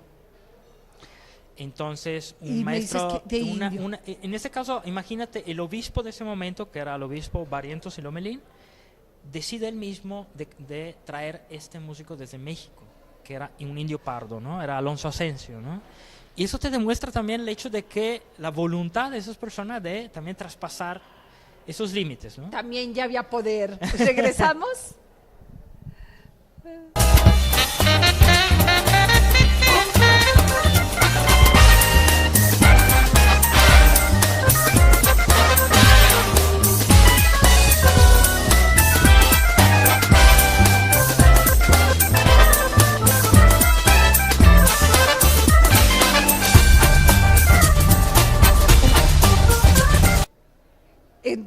desde entonces ya había la voluntad que significaba poder.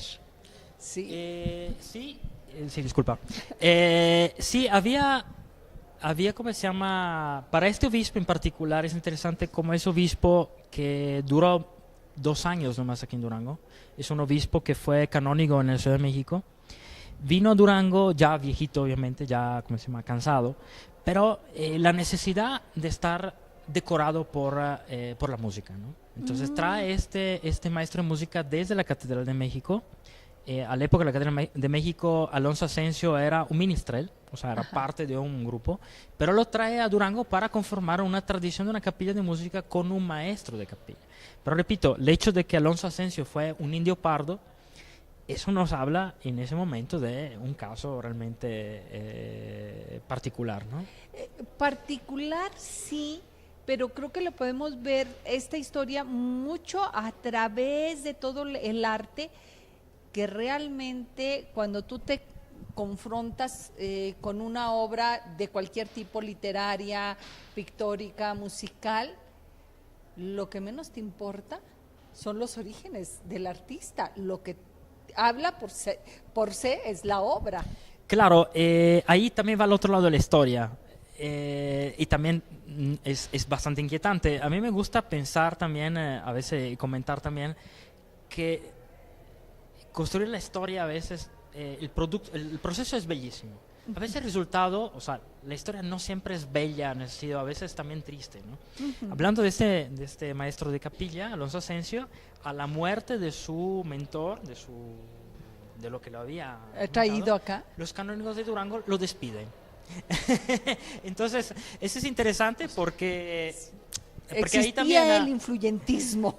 no se sabe por qué, ¿no? Obviamente podemos concluir muchas cosas, podemos irnos desde la teoría del complot hasta Sí, la casualidad. a que no pertenecía a la élite de raza. Pero simplemente, como lo comentaba también, simplemente a lo mejor los tiempos no eran maduros, es como, o explicarlo de otra manera, para hacer que la música tomara una tradición como la adquiría en otros espacios, ¿no? O sea, si tú ves el caso de Puebla, de Los Ángeles, o el caso de la Ciudad de México, o el caso de Guadalajara, o el caso de Valladolid, que ahorita es Morelia, estás hablando de capillas de música que ya tenían una trayectoria muy grande. Entre ellas, Durango son las más importantes de México, ¿eh? Durango adquiere su importancia desde el punto de vista de la música, si queremos decirlo, a partir de 1740-50 apenas.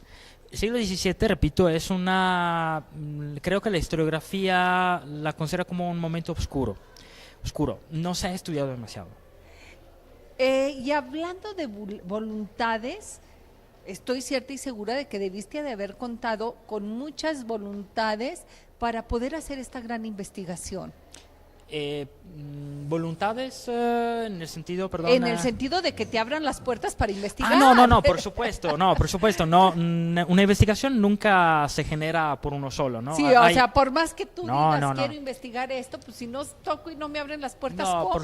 por supuesto son situaciones que obviamente se dan también a veces de tocar puertas, pero que también la suerte también, la posibilidad de acceder a determinados espacios, instituciones, como el caso del arzobispado, del cual yo estoy extremadamente agradecido también para dejarme vivir ahí años, porque realmente para mí fue y es todavía un espacio de estudio. Increíble.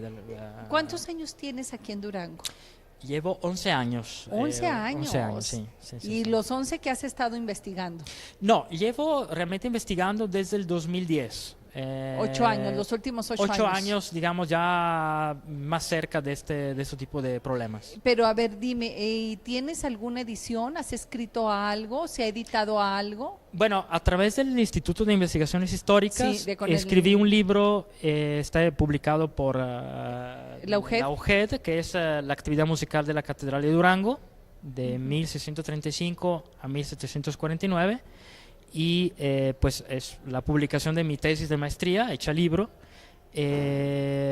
donde, digamos, es un poco el producto de estas primeras respuestas que trato de dar sobre la música. Y ese libro, porque estoy segura de que más de una persona, incluyéndome, lo queremos conseguir, ¿dónde lo podemos En el conseguir? mismo, en el ¿En mismo Instituto de ahí Investigaciones no lo pueden Históricas, sí, ahí pueden, ¿cómo se llama? podemos adquirirlo. Se pueden adquirir ahí esos volúmenes, ojalá les guste.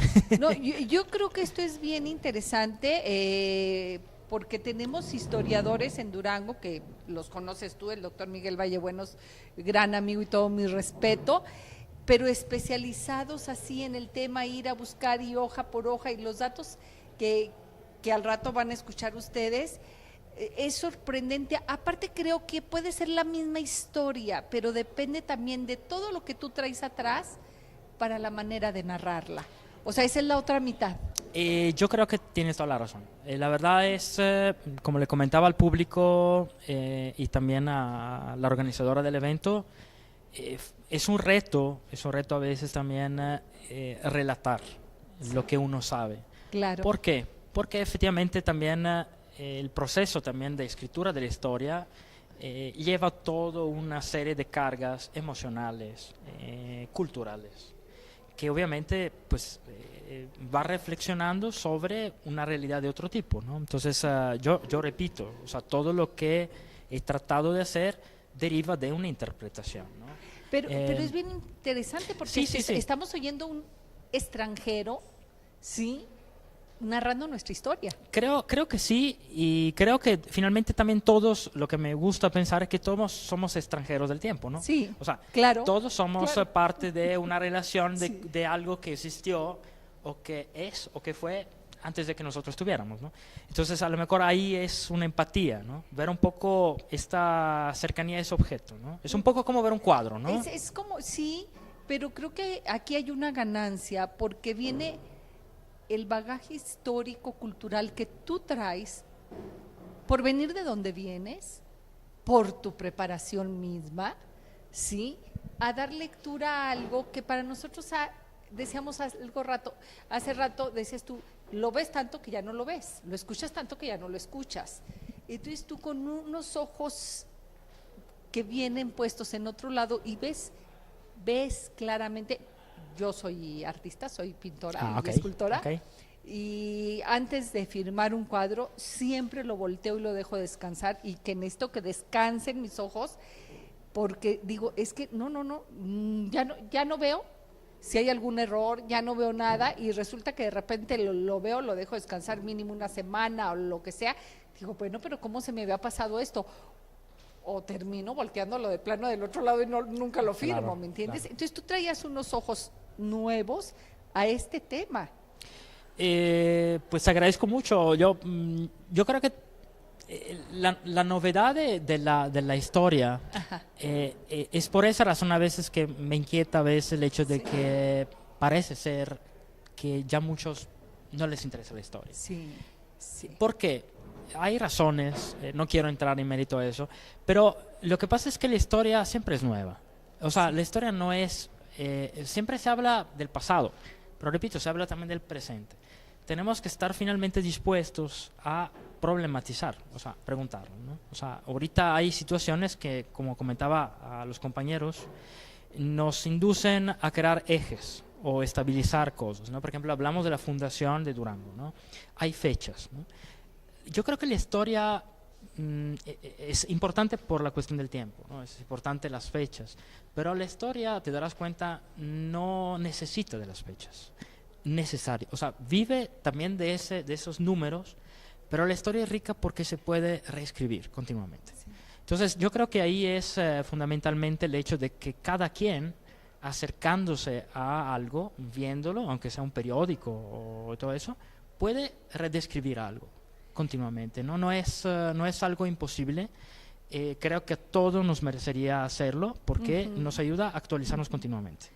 Y creo que en este redescribir la historia, es decir, mi historia, mi historia, claro, porque como dices tú, cada quien la escribiríamos de una manera diferente, porque es mi historia. ¿Y qué tiene que ver mi propia historia con este pasado de Durango? Y voy a encontrar muchísimo. Por supuesto. ¿Sí?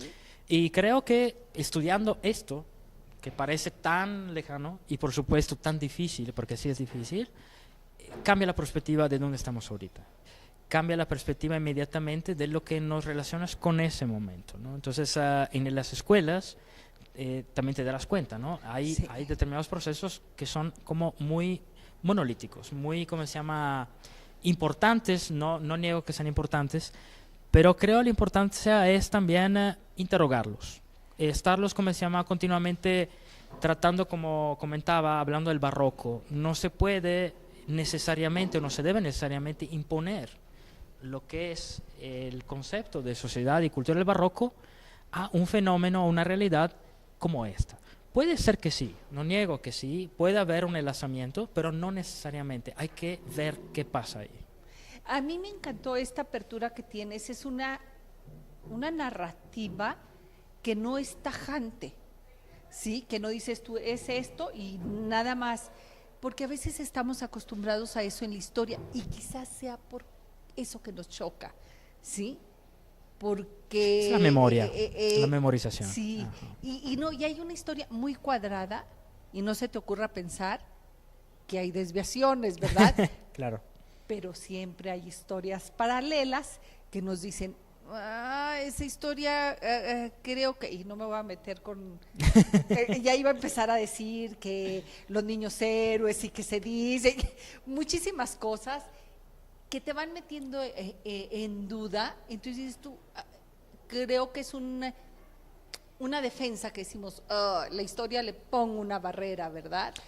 Pero hay que verle esta parte. Claro, hay un aspecto como todo, un aspecto que merece un ejercicio de, ¿cómo se llama?, de memorización. Es parte también de del proceso mismo cognitivo del niño, del adulto y todo eso. Y es un legado cultural de identidad. No niego la importancia, por supuesto, pero creo que como nunca ahora se necesita, especialmente porque creo que Durango ofrece esa oportunidad, conocer su historia. Estamos lejos de conocerla completamente.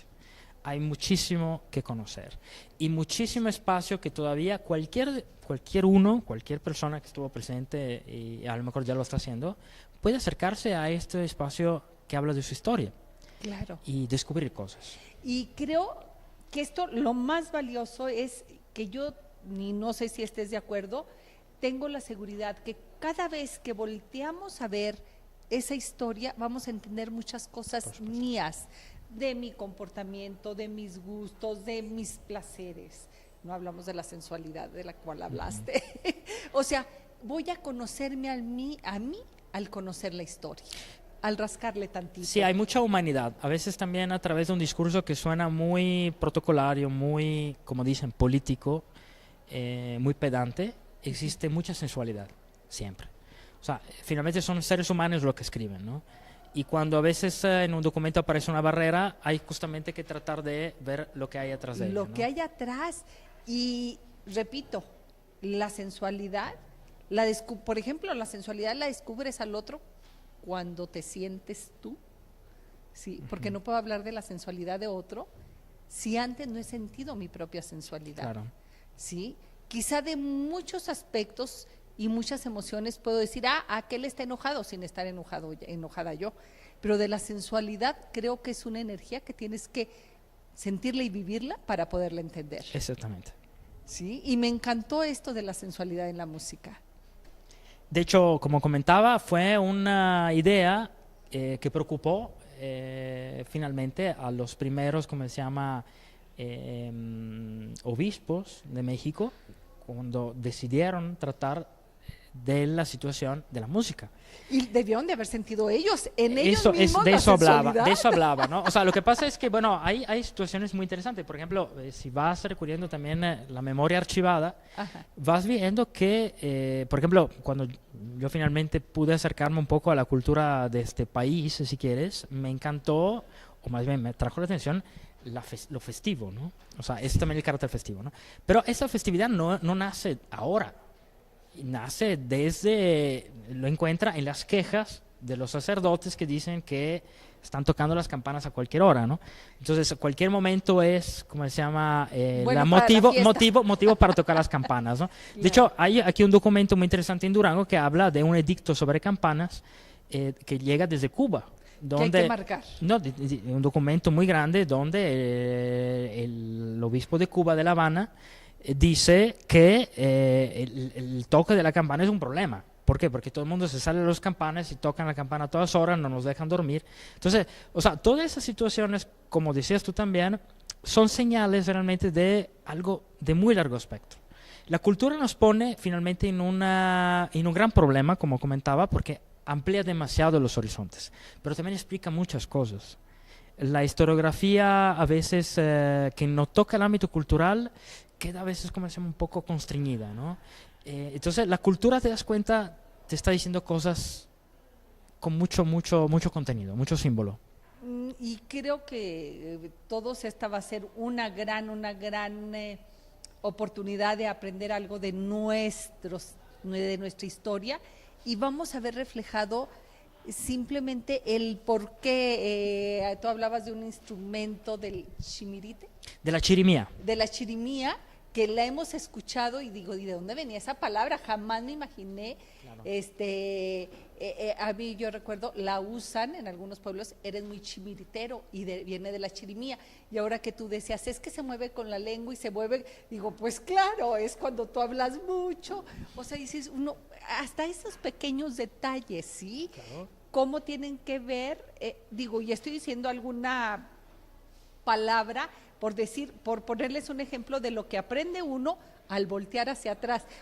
Dice uno, con razón, ¿verdad? Las preguntas de la historia, de hecho, creo, en el ámbito cultural, se manifiestan a través de lo que dices tú. O sea, es un fenómeno que pasa ahora. O sea, la pregunta que tú haces es una pregunta que tú proyectas hacia qué pasó ahí, ¿no? Entonces, mira, tenemos aquí, por ejemplo, la pregunta de una investigación. Claro. O sea, el hecho de que una realidad que todavía sobrevive, como dices tú, en un pueblo o en una aldea, a lo mejor viene de ahí. Viene de ahí, ¿no? De hecho, creo que se ha trabajado aquí, en el ámbito del mezquital, creo, también esa relación entre la chirimía, que no es el mismo instrumento, obviamente, de la iglesia, pero se llama igual, ¿no? Entonces, a lo mejor a nivel de discurso, ¿no? Sí, claro. Hay algo, pero pues yo no me queda más que agradecerte y pedirles que tenemos que escuchar la conferencia, porque vale la pena, vamos a aprender mucho y seguramente vamos a tener oportunidad de volvernos a ver, volverte a entrevistar. Gracias. Sobre todo tu otro quehacer en Durango, sobre cómo ves a Durango. ¿Por qué te enamoraste de Durango y por qué te quedaste? Nos queda mucho por hablar y iremos a invitar también a que nos acompañe a Brian, que se me escapó. Sí. Y será un placer tenerte en mi casa. Y amigos, no se pueden perder, vean la conferencia.